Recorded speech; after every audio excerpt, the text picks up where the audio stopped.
कर्नाटक राज्य किसान संघ और हसिरू सेना की ओर से किसान शहीद दिवस मनाया गया। महान भारत की युवा पीढ़ी के लिए सनातन संस्कृति के प्रति जागरूकता आवश्यक है। श्री चंद्रैया स्वामी। शेतकारी प्राथमिक किसान सहकारी समिति का उद्घाटन करने वाले चिदानंद सावदी।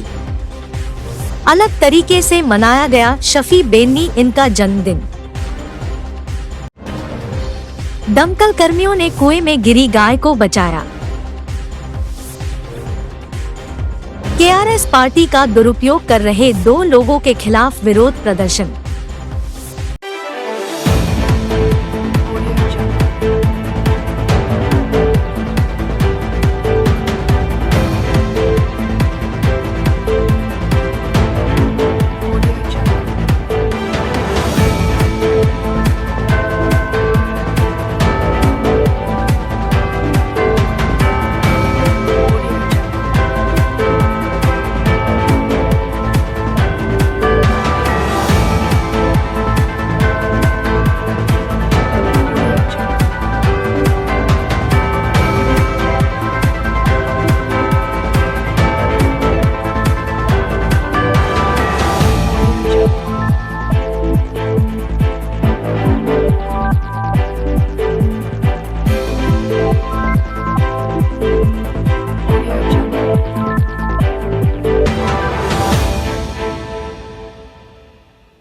कर्नाटक राज्य किसान संघ और हसिरू सेना की ओर से किसान शहीद दिवस मनाया गया।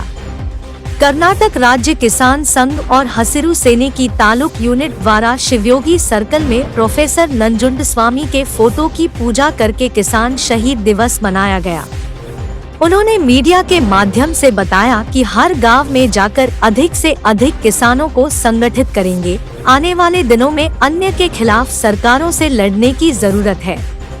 इन्होंने आक्रोश व्यक्त करते हुए कहा कि करोड़ों रुपए खर्च कर अधिवेशन करते हैं लेकिन अभिवृद्धि नहीं करते। राज्य गौरवाध्यक्ष शशिकांत पडसलगी, तालुक अध्यक्ष प्रकाश पुजारी, राजू जंबगी के अलावा और भी कई अन्य किसानों ने इसमें भाग लिया था।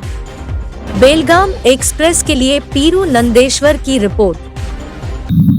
कर्नाटक राज्य रैत संघ ಹಾಗೂ ಹಸಿರು ಸೇನೆ ಅಥಣಿ ತಾಲೂಕು ಘಟಕದ ವತಿಯಿಂದ ಇವತ್ತು ಶಿವಯೋಗಿ ಸರ್ಕಲ್ ನಲ್ಲಿ ಪ್ರೊಫೆಸರ್ ನಂಜುಂಡಸ್ವಾಮಿ ಅವರ ಭಾವಚಿತ್ರವನ್ನು ಪೂಜೆ ಮಾಡೋದ್ರ ಮೂಲಕ ಈ ರ್ಯಾಲಿಗೆ ಚಾಲನೆಯನ್ನು ಕೊಡಲಾಗುತ್ತದೆ। ಇವತ್ತು ರೈತ ಹುತಾತ್ಮ ದಿನಾಚರಣೆ ಮೂಲತಃ ನವಲಗುಂದ ಮತ್ತು ನರಗುಂದ ಭಾಗದಲ್ಲಿ ಬಂಡಾಯದ ನಾಡು ಅಂತ ಏನ್ ಕರೀತಾರೆ, ಕಿಚ್ಚಿನ ನಾಡು। ನವಲಗುಂದ ನರಗುಂದ ಬಂಡಾಯದ ನಾಡಿನಲ್ಲಿ ಏನಾಗಿತ್ತು ಅಂತಂದ್ರೆ ಗುಂಡೂರಾವ್ ಸರ್ಕಾರ ಇದ್ದಂತ ಸಂದರ್ಭದಲ್ಲಿ 2 ಜನ ರೈತರಿಗೆ ಗೋಲಿಬಾರ್ ಆದಂತ ಸಂದರ್ಭ। ಅದಕ್ಕಾಗಿ ಆ 2 ರೈತರನ್ನ ನೆನೆಸುವುದಕ್ಕಾಗಿ ರೈತ ಹುತಾತ್ಮ ದಿನಾಚರಣೆಯನ್ನು ಆಚರಣೆ ಮಾಡಲಾಗ್ತದೆ। ಗುಂಡೂರಾವ್ ಸರ್ಕಾರ ಯಾವ ಕಾರಣಕ್ಕಾಗಿ ರೈತರ ಮೇಲೆ ಗೋಲಿಬಾರ್ ಮಾಡಿತು ಅಂತಂದ್ರೆ ಮಹದಾಯಿ ನದಿ ನೀರಿನ ಹೋರಾಟಕ್ಕಾಗಿ ಸಮಸ್ತ ರೈತರು ಜಾತ್ಯತೀತ ಪಕ್ಷಾತೀತವಾಗಿ ಹೋರಾಟವನ್ನು ಮಾಡುವ ಸಂದರ್ಭದೊಳಗೆ ಕಾರಣ ಅಂತಂದ್ರೆ 13.5 TMC ನೀರನ್ನ ಕುಡಿಯುವ ನೀರಿಗಾಗಿ ಬಳಕೆಗಾಗಿ ಹೋರಾಟ ಮಾಡ್ತಾ ಇದ್ರು। ಗುಂಡೂರಾವ್ ಸರ್ಕಾರ ಗೋಲಿಬಾರ್ ಮಾಡಿತು। ಆದ್ರೆ ಇಡೀ ನಾಡಿನ ರೈತರೆಲ್ಲ ಒಕ್ಕಟ್ಟಾಗಿ ಹೋರಾಟ ಮಾಡಿದ್ದಕ್ಕಾಗಿ ಗುಂಡೂರಾವ್ ಸರ್ಕಾರ ಬಿದ್ದು ಹೋಯ್ತು। ಅಂದ್ರೆ ರೈತ ಸಂಘಟನೆ ಒಕ್ಕಟ್ಟಾದ ಸರ್ಕಾರ ನೆಲಕ್ಕುರುಳ್ತದ ಅನ್ಲಿಕ್ಕೆ ಒಂದು ಸಂದೇಶವನ್ನ ಇಡೀ ದೇಶ ಕೊಟ್ಟಿರ್ತಕ್ಕಂಥ ನಾಡು ನಮ್ಮ ಉತ್ತರ ಕರ್ನಾಟಕ ನಾಡದ। ಇವತ್ತು ನಾವು ಬೆಳಗಾವಿಗೆ ಯಾಕೆ ಹೋಗ್ತಾ ಇದ್ದೀವಿ ಸುವರ್ಣ ವಿಧಾನಸೌಧದ ಮುಂದೆ ಅಂತಂದ್ರೆ ಬೆಂಗಳೂರಲ್ಲಿ ಇರ್ತಕ್ಕಂಥ ಎಲ್ಲ ಇಲಾಖೆಗಳು, ವಿಧಾನಸೌಧದಲ್ಲಿ ಇರ್ತಕ್ಕಂಥ ಎಲ್ಲ ಇಲಾಖೆಗಳಲ್ಲಿ ಅರ್ಧದ ಮಟ್ಟಿಗೆ ಎಲ್ಲ ಇಲಾಖೆಗಳು ಬೆಳಗಾಂ ನಾಡಿಗೆ ಬರಬೇಕು ಸುವರ್ಣ ವಿಧಾನಸೌಧದಲ್ಲಿ। ಇದು ಮತ್ತು ಎಲ್ಲ ಫ್ಯಾಕ್ಟರಿಗಳ ಬಾಕಿ ಬಿಲ್ ಕೊಡಬೇಕು, ಮುಳುಗಡೆ ಶಿಫ್ಟಿಂಗ್ ಆಗಬೇಕು। ಇನ್ನುಳಿದ ಎಲ್ಲ ಹಲವಾರು ಸಮಸ್ಯೆಗಳನ್ನು ಉತ್ತರ ಕರ್ನಾಟಕದ ನೀರಾವರಿ ಯೋಜನೆ ಆಗಿರ್ಬೋದು, ನಮ್ಮ ಅಥಣಿ ತಾಲೂಕಿನ ಅಮ್ಮಾಜೇಶ್ವರಿ, ಬಸವೇಶ್ವರ ಯಾತ್ ನೀರಾವರಿ, ಹಿಂಗ್ ಉತ್ತರ ಕರ್ನಾಟಕದ ಎಷ್ಟು ಸಮಸ್ಯೆಗಳಿದೆ ಅವೆಲ್ಲ ಯೋಜನೆ ಇಟ್ಟುಕೊಂಡು ಗಟ್ಟಿಯಾದ ಹೋರಾಟವನ್ನ ಮಾಡ್ಲಿಕ್ಕೆ ಇವತ್ತು ನಾಡಿನಾದ್ಯಂತ ರೈತ ಹುತಾತ್ಮ ದಿನಾಚರಣೆಯನ್ನ ಎಲ್ಲ ಜಿಲ್ಲೆಗಳಲ್ಲಿ ತಾಲೂಕುಗಳಲ್ಲಿ ಆಚರಣೆ ಮಾಡ್ಲಾಗ್ತಾ ಇದೆ। ನಾವು ಕರ್ನಾಟಕ ರಾಜ್ಯ ರೈತ ಸಂಘ ಹಸಿರು ಸೇನೆ ವತಿಯಿಂದ ಯಾವ ನಿರ್ಧಾರವನ್ನು ತಗೊಂಡಿದೀವಿ ಅಂತಂದ್ರೆ ಬೆಳಗಾವಿ ಸುವರ್ಣ ವಿಧಾನಸೌಧದ ಮುಂದೆ ಗಟ್ಟಿಯಾಗಿ ಹೋರಾಟವನ್ನು ಮಾಡಿ ಎಲ್ಲ ಬೇಡಿಕೆಗಳ ಈಡೇರಿಕೆಗಾಗಿ ಒಂದು ದಿನದ ಸಾಂಕೇತಿಕ ಧರಣಿಗಾಗಿ ಇವತ್ತು ಹೋಗ್ತಾ ಇದ್ದೀವಿ। ಇವತ್ತು ಅಥಣಿ ತಾಲೂಕಿನ ಎಲ್ಲ ರೈತರ ಪರವಾಗಿ ಆ ಏನು ಗೋಲಿಬಾರದಲ್ಲಿ ಮಡಿದಿದ್ದಾರೆ, ಏನ್ ಸತ್ತಿದಾರಲ್ಲ ಆ ರೈತರ ಆತ್ಮಕ್ಕೆ ಶಾಂತಿ ಸಿಗ್ಲಿ ಅಂತ ಹೇಳಿ ಈ ಮೂಲಕ ನಾನು ಹೇಳ್ಕೊಳ್ತೀನಿ। ಇವತ್ತಿನ ದಿನ ಏನ್ ರೈತರ ಹುತಾತ್ಮ ದಿನಾಚರಣೆ ಏನ ಆಚರಣೆ ಮಾಡ್ಕೊಂಡ್ ಬಂದಿದ್ದೀವಿ। ಇವತ್ತು ಅಥಣಿ ತಾಲೂಕು ವತಿಯಿಂದ ಸಂದೇಶ ಏನ್ ಕಳ್ಸೋದಪ್ಪ ಅಂದ್ರ ಅವಾಗೇನ ಸರ್ಕಾರ ಗೋಲಿಬಾರ್ ಮಾಡಿ ಏನ ರೈತರನ್ನ ಹತ್ಯೆಗೈದಿತ್ತು, ಆ ಹತ್ಯೆಗೈದ್ರು ರೈತರ ಯಾವುದೇ ರೀತಿ ಕುಗ್ಗುದಿಲ್ಲ, ಇನ್ನೂ ಹೆಚ್ಚಾಗಿ ಆ ಉತ್ಸಾಹ ತುಂಬುಗೋಸ್ಕರ ಪ್ರತಿ ಹಳ್ಳಿ ಒಳಗ ಸಂಘಟನೆ ತಯಾರು ಮಾಡಿ ಇನ್ನು ಮುಂದ್ ಬರುವ ದಿನಮಾನದಲ್ಲಿ ರೈತರಿಗೆ ಅನ್ಯಾಯ ಆತಂದ್ರ ದಿಟ್ಟ ನಿರ್ಧಾರಗಳನ್ನ ತಗೋಗೋಸ್ಕರನ ಈ ಹೋರಾಟದ ಒಂದು ರೂಪುರೇಷೆ ಆಗಿರ್ಬಹುದು. ಈಗ ಮಾನ್ಯ ಗುರುಗಳ ಹೇಳಿದಂತದ ಏನು ಉತ್ತರ ಕರ್ನಾಟಕ ಏನ್ ಅನ್ಯಾಯ ಆಗ್ಲಾಕತೈತಿ, ಏನು ಇಲ್ಲಿ ವಿಧಾನಸೌಧ ಮಾಡ್ರು ಸಹಿತ ಯಾವುದೇ ಇಲಾಖೆ ಇಲ್ಲ, ಏನೋ ಯಾವುದೇ ಪುರುಷಾರ್ಥಕ್ಕೋಸ್ಕರನು ಇಲ್ಲಿ ಅಧಿವೇಶನ ಕಾಟಾಚಾರಕ್ ಮಾಡ್ತಾರ. ಕೋಟ್ಯಾಂತರ ರೂಪಾಯಿ ಖರ್ಚು ಮಾಡಿ ಅಧಿವೇಶನ ಮಾಡ್ತಾರ, ಏನೋ ಒಂದು ಕಾರ್ಯರೂಪಕ್ಕಿಲ್ಲ. ಉತ್ತರ ಕರ್ನಾಟಕ ಅಭಿವೃದ್ಧಿ ಅನ್ನೋದನ್ನ ಇಲ್ಲ. ಆ ನಿರ್ಧಾರನ ಯಾಕಂದ್ರೆ ನಮ್ಮ ನಿರ್ಧಾರ ಏನ್ ಅನ್ನೋದು ಸರ್ಕಾರ ತಿಳಿಸೋಗೋಸ್ಕರನ ಇಂದು ಸುವರ್ಣ ಸೌಧಕ್ಕೆ ಹೋಗೋದಕ್ಕೋಸ್ಕರನ 15 ತಾಲೂಕದಾಗ ಇಲ್ಲಿ ಹುತಾತ್ಮ ದಿನಾಚರಣೆ ಫೋಟೋ ಪೂಜೆ ಮಾಡ್ಕೊಂಡು ಆ ವಿಧಾನಸೌಧಕ್ಕೆ ಹೋಗುವಂತ ಕೆಲಸ ಈ 15 ತಾಲೂಕು ವತಿಯಿಂದ ರೈತರ ವತಿಯಿಂದನ ಹೋಗುವಂತ ಕೆಲಸ ನಾವು ಮಾಡ್ತಾ ಇದೀವಿ. महान भारत की युवा पीढ़ी के लिए सनातन संस्कृति के प्रति जागरूकता आवश्यक है। श्री चंद्रैया स्वामी अथानी तालुक के कोकटनूर गांव के कल्पवृक्ष शिक्षा संस्थान के श्री पूर्णा ब्रह्मा इंग्लिश मीडियम स्कूल में आज साक्षरता कार्यक्रम का आयोजन किया गया। इस शैक्षणिक वर्ष में शामिल हुए स्कूल के बच्चों ने अपने माता पिता के साथ पूजा समारोह में भाग लिया। कार्यक्रम की दिव्य सानिध्य कर रहे श्री चंद्रैया महास्वामी इन्होंने कहा कि आज की युवा पीढ़ी को देश का नेतृत्व करने के लिए प्राचीन काल की संस्कृति को जानने की जरूरत है और यह बहुत खुशी की बात है कि कल्पवृक्ष शिक्षा संस्थान ऐसे संस्कार प्रदान कर रहा है। इस कार्यक्रम में ग्राम पंचायत सदस्य कुमार वीर गौड़ा, जिनगौर पाटिल, मुत्तप्पा कड़देवरमठ, स्कूल के प्रधानाचार्य नारायण धामपुर, छात्र छात्राओं के साथ उनके माता पिता मौजूद थे। बेलगाम एक्सप्रेस के लिए पीरू नंदेश्वर की रिपोर्ट। ಭವ್ಯವಾದ ಅಮ್ಮ ಸರಸ್ವತಿ ತಾಯಿಯು ನೆಲೆಸಿರುವ ಈ ಜ್ಞಾನ ಮಂದಿರದಲ್ಲಿ ಭವ್ಯ ಭಾರತವನ್ನು ಕಟ್ಟುವ ಯುವ ಪೀಳಿಗೆಯನ್ನು ಜ್ಞಾನದಿಂದ ಭವಿಷ್ಯವನ್ನು ರೂಪಿಸಿಕೊಳ್ಳುವ ವೇದಿಕೆ ಮುಂಭಾಗದಲ್ಲಿ ಆಸೀನರಾಗಿರುವಂತ शेतकारी प्राथमिक किसान सहकारी समिति का उद्घाटन करने वाले चिदानंद सावदी अथनी के युवा नेता चिदानंद सवदी इन्होंने सहकारी समिति के अध्यक्ष और प्रबंधन बोर्ड के सदस्यों से बिना किसी की जाति, पंथ, भाषा के भेदभाव के सभी को लोन देने और उनकी आर्थिक प्रगति में मदद करने का आह्वान किया। शेतकारी प्राथमिक कृषि किसान सहकारी संघ के उद्घाटन के अवसर पर इन्होंने कहा कि यह सराहनीय है कि पहले चरण में सदस्यों को 30 लाख रुपए का लोन दिया जा रहा है। जिन सदस्यों ने ऋण लिया है उन्हें इन्होंने सलाह दी कि किसान सदस्य समय पर लोन चुकाकर संघ और स्वयं की समृद्धि में योगदान देने का काम करे। मेरे पिता लक्ष्मण सवदी पिछले 30 वर्षों से सहकारी समिति के अध्यक्ष और प्रबंधन बोर्ड के सदस्यों के सहयोग से बेलगाम डीसीसी बैंक के निर्देशक के रूप में कार्यरत है। अथनी और कागवार तालुक में लगभग 144 सहकारी समितियों को विकसित करने का उनका प्रयास है। कर्ज माफी योजना से लाभान्वित होने वाले किसानों की संख्या पूरे राज्य में सबसे ज्यादा हमारे जिले की है। उन्होंने कहा कि उन्हें यह कहते हुए गर्व हो रहा है कि अथनी तालुका एक ऐसा तालुक है जहां जिले के किसानों में यहां सबसे अधिक लाभ हुआ है। उन्होंने कामना की कि यह एसोसिएशन गर्व से बढ़े और किसानों के जीवन में प्रकाश लाए। बेलगाम एक्सप्रेस के लिए अजीत कांबले की रिपोर्ट।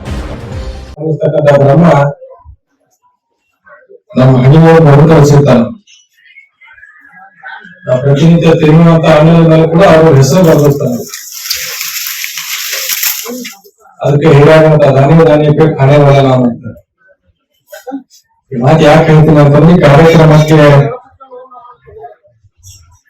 ನನ್ನ ತಂದೆಯವರಾಗಿರ್ತಕ್ಕಂಥ ಸನ್ಮಾನ್ಯ ಲಕ್ಷ್ಮಣ ಸವದಿ ಬರಬೇಕಾಗಿತ್ತು. ಬಾಗಲಕೋಟೆ ಜಿಲ್ಲೆಯಲ್ಲಿ ಪಕ್ಷದ ಒಂದ್ 2-3 ಸಂಘಟನೆಗಳಿರ್ತಕ್ಕಂಥ ಅನಿವಾರ್ಯತೆಗಳು ಅವರ ಅನುಪಸ್ಥಿತಿಯೊಳಗ ಈ ಒಂದು ಅರ್ಥಪೂರ್ಣ ಮತ್ತು ಒಂದು ಪವಿತ್ರ ಕಾರ್ಯಕ್ರಮಕ್ಕೆ ಭಾಗವಹಿಸುವಂತ ಒಂದು ಅವಕಾಶ ಶಿವಯೋಗಿ ಮೋದಿಯವರು ನನಗೆ ಒದಗಿಸಿಕೊಟ್ಟದ್ದು ಬಹುಶಃ ನನ್ನ ಪಾಲಿಗೆ ಬಂದಿರ್ತಕ್ಕಂಥ ಸೌಭಾಗ್ಯ ಅಂತ ಸಂದರ್ಭದಲ್ಲಿ ಬಹುಶಃ ಸರ್ಕಾರಿ ಸಂಘಗಳು ಅಂತಂದ್ರೆ ಈ ನಾಡಿನೊಳಗೆ ಪಕ್ಷಾತೀತವಾಗಿರ್ತಕ್ಕಂಥ ಯಾವ್ದಾದ್ರು ಒಂದು ಕ್ಷೇತ್ರ ಇದ್ರೆ ಅದು ಸಹಕಾರ ಸಂಘ ಕ್ಷೇತ್ರ ಅಂತ ಸಂದರ್ಭದಲ್ಲಿ ಹೇಳ್ಬೇಕಾಗ್ತದೆ. ಪ್ರಜಾಪ್ರಭುತ್ವ ವ್ಯವಸ್ಥೆ ಒಳಗೆ ನಾವು ಎಲ್ಲಾ ಕಡೆ ಚುನಾವಣೆಗಳನ್ನು ಮಾಡ್ತೀವಿ. ಕೆಲವೊಂದು ಕ್ಷೇತ್ರಗಳಲ್ಲಿ ಪಕ್ಷದ ಆಧಾರದ ಮೇಲೆ ನಾವು ಚುನಾವಣೆ ಮಾಡಿದ್ರೆ ಪಕ್ಷದ ಯಾವುದೇ ಆಧಾರ ಇಲ್ಲದೆ ಪಕ್ಷಾತೀತವಾಗಿ ಚುನಾವಣೆಗಳು ಯಾವ ಕ್ಷೇತ್ರದಲ್ಲಿ ನಡೀತಾವ ಅಂತಂದ್ರೆ ಸಹಕಾರಿ ಕ್ಷೇತ್ರದೊಳಗಂತ ಸಂದರ್ಭದಲ್ಲಿ ಹೇಳ್ಬೇಕಾಗ್ತದೆ. ಇಲ್ಲಿರ್ತಕ್ಕಂಥ ಆಡಳಿತ ಮಂಡಳಿಯವರಿಗೆ ನಾನು ವಿನಂತಿ ಮಾಡ್ಕೋತೀನಿ, ಇದೊಂದು ಪಕ್ಷಾತೀತವಾಗಿರ್ತಕ್ಕಂಥ ಸಂಘಟನೆ ಆಗಿರೋದ್ರಿಂದ ಈ ಸಂಘ ಇನ್ನೂ 100 ವರ್ಷಗಳ ಕಾಲ ಈ ನಾಡಿನೊಳಗೆ ಉಳಿಬೇಕು ಮತ್ತು ಬೆಳಿಬೇಕು, ಹುಟ್ಟುಬೇಕು ಹೋಗುವಂತ ನಿಟ್ಟಿನೊಳಗೆ ತಮ್ಮ ಗ್ರಾಮದಲ್ಲಿರ್ತಕ್ಕಂಥ ಪಕ್ಷಾತೀತವಾಗಿ ಮತ್ತು ಜಾತ್ಯತೀತವಾಗಿರ್ತಕ್ಕಂಥ ರೈತರಿಗೆ ಕೊಡುಗೆ ಧಾನ್ಯವಾಗಿ ತಾವು ಸಾಲ ವಿತರಣೆ ಮಾಡಿದಾದ್ರೆ ಬಹುಶಃ ತಮ್ಮ ಸಂಘ ಈ ನಾಡಿನೊಳಗೆ ಶಾಶ್ವತವಾಗಿ ಬೆಳಲಿಕ್ಕೆ ಒಂದು ಉದಾಹರಣೆ ಆಗ್ತೈತಿ ಅಂತ ಸಂದರ್ಭದಲ್ಲಿ ಹೆಮ್ಮೆ ತಿಳಿಯಬೇಕು ಬಯಸ್ತೀನಿ. ತಾಲೂಕಿನೊಳಗೆ ಸುಮಾರು 140 ಬಿಜೆಪಿ ಸೊಸೈಟಿಗಳು ಇವತ್ತು ನ್ಯೂಸ್ ಕೊಡ್ಕೊಂಡಿಲ್ಲ. ಸಾಕಷ್ಟು ಸೊಸೈಟಿಗಳು ಇವತ್ತು ಶತಮಾನೋತ್ಸವ ಹಂತದಲ್ಲಿ ಬಂದಿದ್ರು ಕೂಡ ಯಾವುದೇ ತರಹದ ಪಕ್ಷಾತೀತವಾಗಿರ್ತಕ್ಕಂಥ ಪಕ್ಷಭೇದ ಮಾಡದೆ ತಮ್ಮ ನಿಸ್ವಾರ್ಥ ಸೇವೆಯಿಂದ ಇವತ್ತು 100 ವರ್ಷಗಳ ಕಾಲ ಇವತ್ತು ದಿವಸ ನಾಡಿನ ತಲೆ ಎತ್ತಿ ನಿಂತಿರ್ತಕ್ಕಂಥ ಉದಾಹರಣೆ ಯಾವ್ದಾದ್ರೆ ಅದು ಕಾರವಾರ ಗ್ರಾಮದಲ್ಲಿ ಇರ್ತಕ್ಕಂಥ ನಮ್ಮ ಗೌಡ್ರ ಅಧ್ಯಕ್ಷತೆ ಇರ್ತಕ್ಕಂಥ ಒಂದು ಸೊಸೈಟಿ ಅಂತ ಸಂದರ್ಭದಲ್ಲಿ ನಾವು ಉದಾಹರಣೆ ಕೊಡ್ಬೇಕಾಗ್ತದೆ. ಆ ನಿಟ್ಟಿನಲ್ಲಿ ಇವತ್ತು ಸುಮಾರು ಜಿಲ್ಲೆಯಲ್ಲಿ ಅತಿ ದೊಡ್ಡ ಬ್ಯಾಂಕ್ ಆಗಿ ರಾಜ್ಯದಲ್ಲೇ ದೊಡ್ಡ ಬ್ಯಾಂಕ್ ಆಗಿ ಬೆಳೆದಿರ್ತಕ್ಕಂಥ ಬೆಳಗಾವಿ ಡಿಸಿಸಿ ಬ್ಯಾಂಕಿನ ಮಾರ್ಗದರ್ಶನದಲ್ಲಿ ಅತನಿ ತಾಲೂಕಿನಾದ್ಯಂತ ಇವತ್ತು ಸುಮಾರು 390 ಕೋಟಿ ರೂಪಾಯಿ अलग तरीके से मनाया गया शफी बेन्नी इनका जन्मदिन।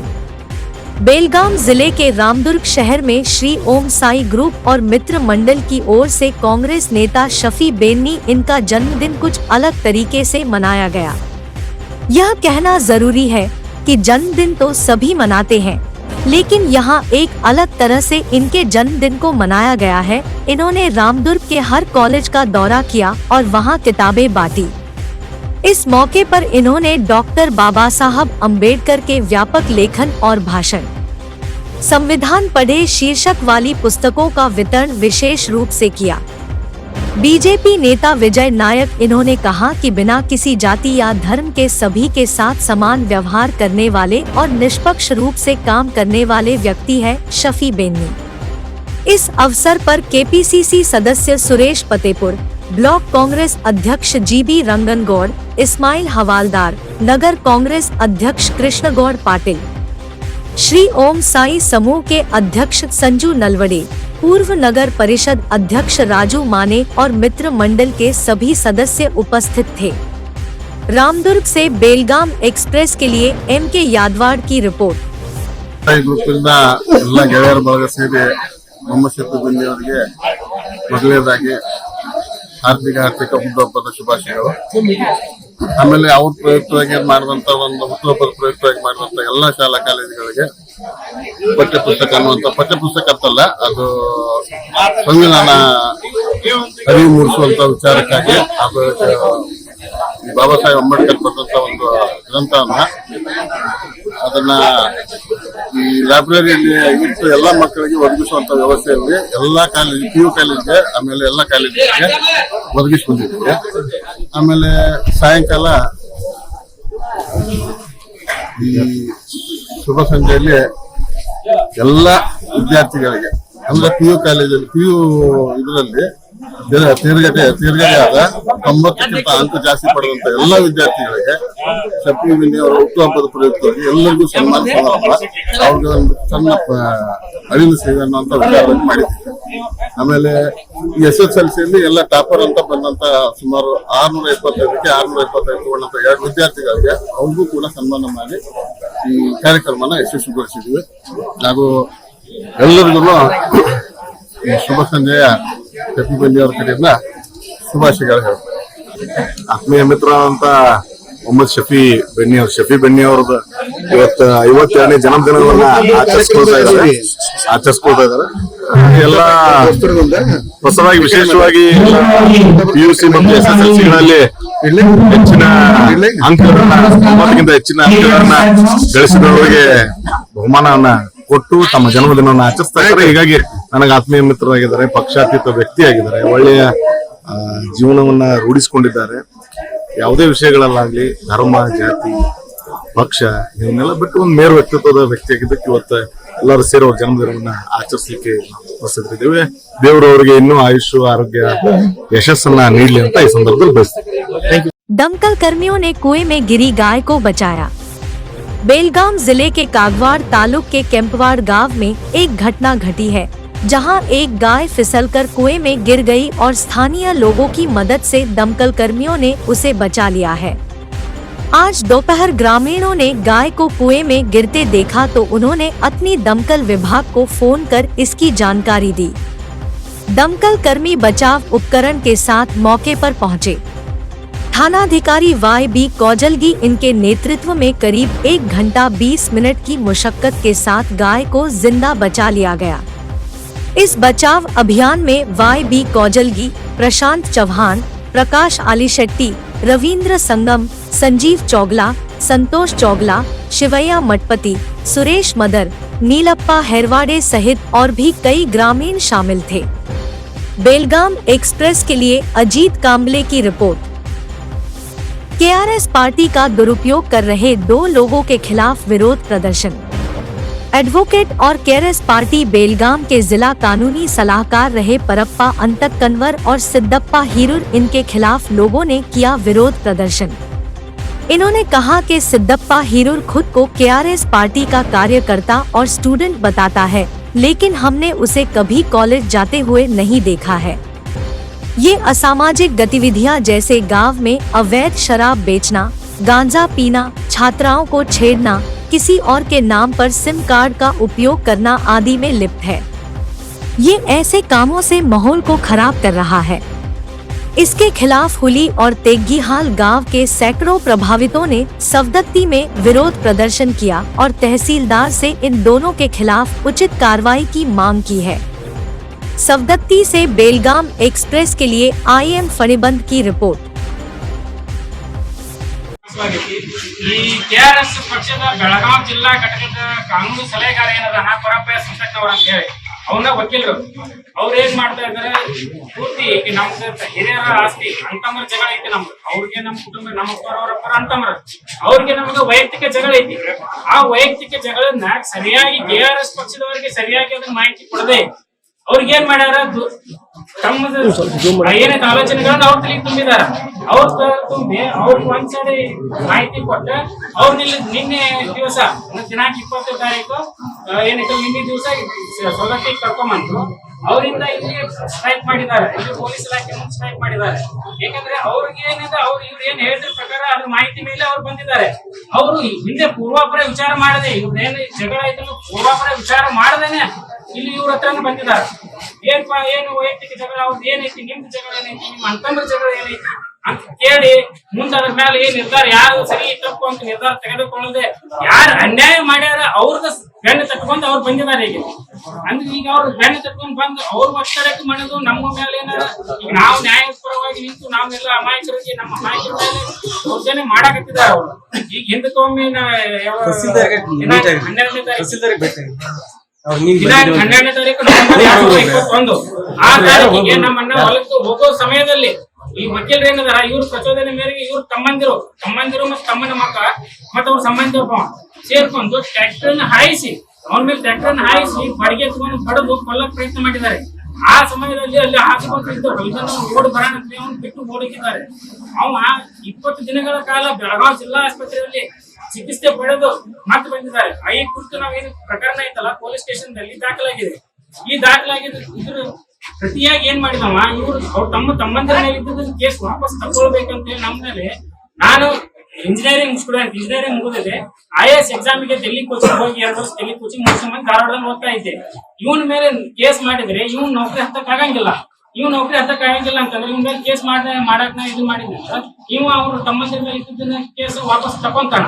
ಅವ್ನು ವಾಪಸ್ ತಕೊಂಡ್ ಅವ್ರ ತಮ್ಮಂದಿರ ಬಚಾವ್ ಆಗ್ತಾರ ಅನ್ನೋ ಸಲುವಾಗಿ ನನ್ನ ಮೇಲೆ, ನಮ್ಮ ತಂದೆಯವ್ರ ಮೇಲೆ ಅವ್ನ ವಕೀಲಿಂದ ನಾವು ಇತ್ತೀಚೆಗೆ ಕೆಬ್ಬಲ್ ರಾಡ್ ತಗೊಂಡ್ ಬಡಿಯಾಕ್ತಿದ್ವು ಅಂತ ಹೇಳಿ ಬೆಳಗಿನ ಸುಮಾರು 9 ಗಂಟೆಗೆ ಮನೆ ಮುಂದೆ ಬಡಿಯಾಕ್ತಿದ್ವು ಅಂತ ಹೇಳಿ ಕಂಪ್ಲೇಂಟ್ ಮಾಡಿ ಅದನ್ನ ಪೊಲೀಸರು ಬಂದು ಅವರು ಯಾರು ಕೂಡ ಇದನ್ನ ಮಾಡಿದ್ರೆ ಪೊಲೀಸರು ಬಂದು ಘಟನಾ ಸ್ಥಳಕ್ಕೆ ಬಂದು ವಿಚಾರ ಮಾಡಿದ್ರೆ ಬೆಳಗ್ಗೆ 9 ಗಂಟೆ ಸುಮಾರಾಗಿ ಓಣೆ ಮುಂದೆ ನೀರಿನ ಟ್ಯಾಂಕ್ ಐತಿ, ಆ ನೀರಿನ ಟ್ಯಾಂಕಿನ ಹತ್ರ ಬಡದಾನ ಅಂತ ಹೇಳಿದ್ದಾರೆ.